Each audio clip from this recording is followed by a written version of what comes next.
2025-yil 1-maydan O'zbekistonda nimalar o'zgaradi?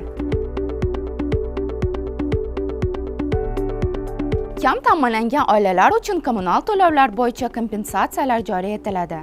Yordam quyidagi toifadagi oilalarga mo'ljallangan: bolalar nafaqasi va moddiy yordam olayotganlar, ijtimoiy himoya reyestriga kiritilganlar, reyestrga kiritilmagan, biroq bir kishiga to'g'ri keladigan daromadi eng kam iste'mol xarajatlarining 1,5 baravaridan oshmaydigan oilalar. Kompensatsiya quyidagilarga taalluqli bo'ladi. Elektr energiyasi: oylik bazaviy me'yordan ortiqcha 150 kWh-gacha ishlatilgan tok uchun qimmat va arzon narxlar o'rtasidagi farq qoplanadi.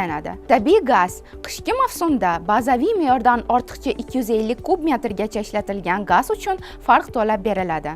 Qolgan davrlarda 150 kub metrgacha ishlatilgan gaz uchun ham kompensatsiya beriladi.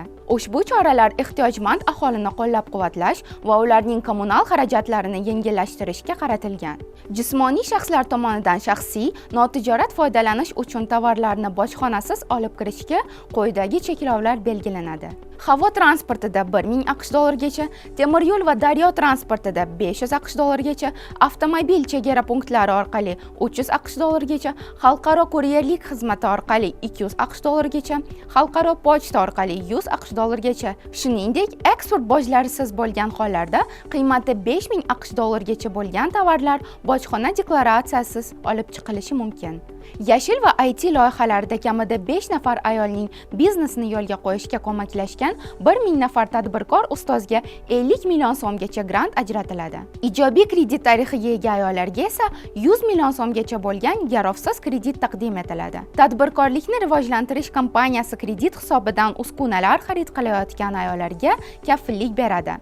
Shuningdek, ayollar tadbirkorligini qo'llab-quvvatlash maqsadida ayol tadbirkorlar kengashi tuziladi. Mazkur kengash ayollar biznesidagi muammolarni o'rganish, takliflar ishlab chiqish va ularni Oliy Majlis hamda hukumatga taqdim etish huquqiga ega bo'ladi.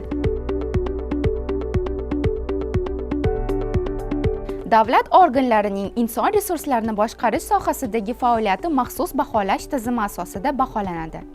Bo'lim rahbarlari majburiy attestatsiyalardan o'tkaziladi. Kadrlar bo'limi boshliqlari lavozimiga oliy ma'lumot, kamida 2 yillik ish tajribasi, mehnat qonunchiligi bo'yicha bilimga, shuningdek inson resurslarini boshqarish, axborot xavfsizligi va shaxsiy ma'lumotlar bilan ishlash bo'yicha zarur kompetensiyalarga ega bo'lgan shaxslar tayinlanadi.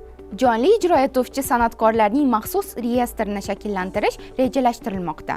Davlat byudjeti va davlat maqsadli jamg'armalari hisobidan moliyalashtirilgan tadbirlarda fonogrammadan foydalanish bosqichma-bosqich cheklanadi. Tadbirlarning reklama materiallarida jonli ijro fonogrammadan qisman foydalanilgan holda yoki fonogrammadan foydalanilgan holda konsert ijro turini ko'rsatish majburiy etib belgilanadi.